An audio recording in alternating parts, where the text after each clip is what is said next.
If you're watching this video, you're clearly a crypto enthusiast. Being a crypto enthusiast, that means you must be aware of the charts in crypto. And I'm not on about, ones with loads of lines and drawings on. The specific one I'm on about is the Bitcoin halving.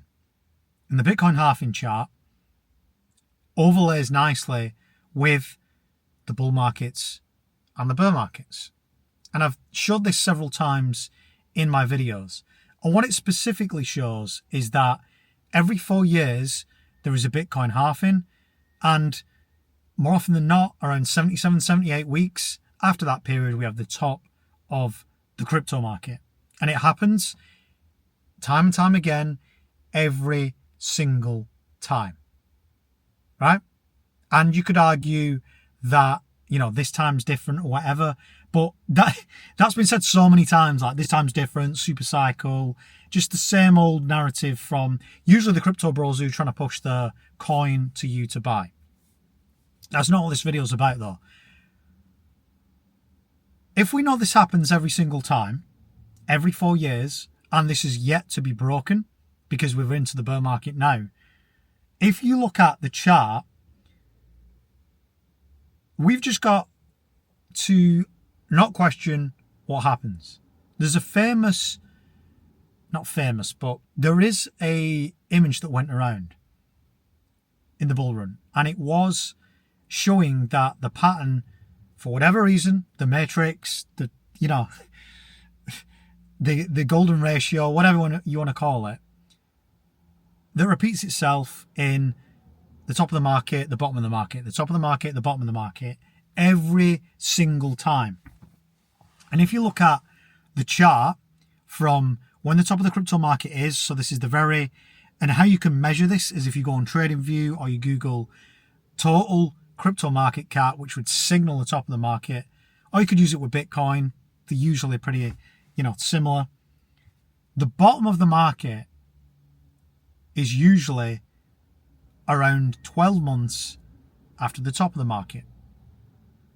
So that would mean that the bottom of the market in this market, the bear market, is going to be around about October 2026, right? It's happened every time before. So up to this exact point, there is no specific reason to question why it would change if it's happened every time before. Maybe if we get to December, January, February 2027, it hasn't, then fair enough. But to go on the data that's happened previous, we can assume it's going to happen again. Knowing that then, there's a few things that you can do to prepare for that. The obvious one is, right, it's the bottom of the market, buy, whatever it is. You've got to be clever though about what you do with that though. Because if you're just buying your coin that you're married to, which a lot of people are, that has gone down every year since the last 5 years, and I've spoken about the coins that do that, then that's probably not a good idea, is it? What I'm doing though is I'll be looking at October as a prime date for buying more Bitcoin, stacking it, taking the loan out of it and putting it into liquidity pools to earn yield.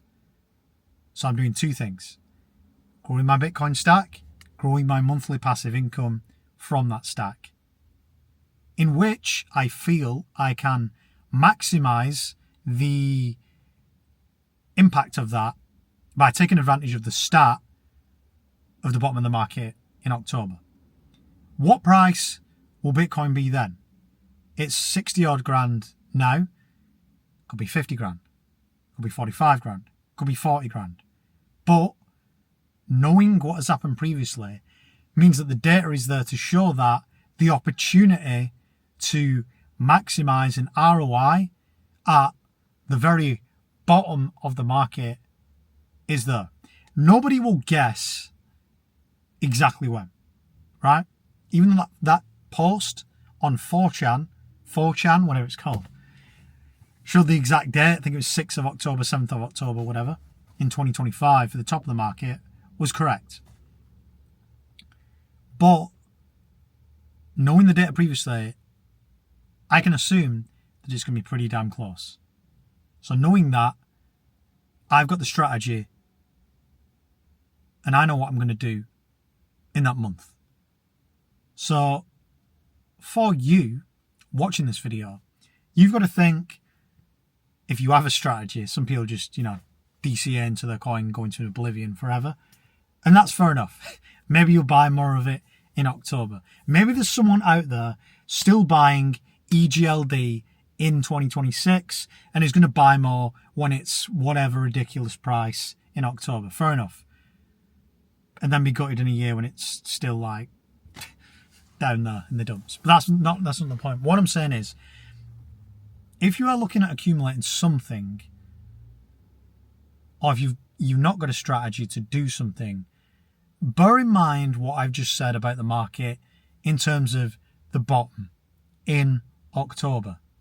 Because that is when you've got the opportunity to try and make something work in this market, right? Not watching a video every day about, the crypto bro saying your coin's going to 60x next week. No. Not looking at the new meme coin, the new launch, trading this, trading that.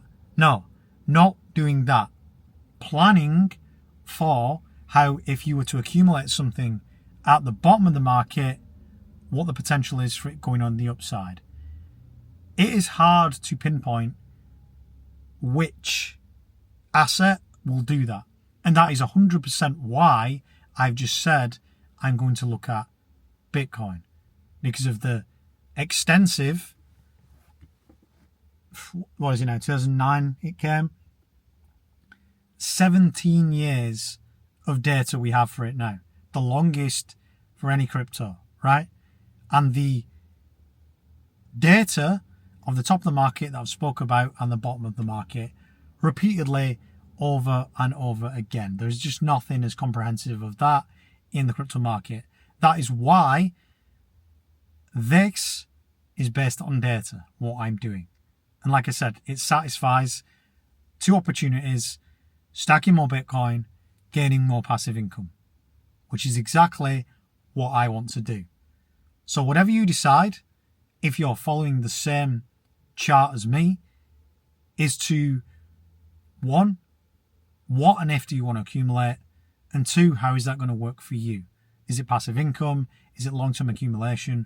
Whatever. But for me personally, I want to earn an ROI and earn long-term. And by doing the way I'm doing it is how I do that.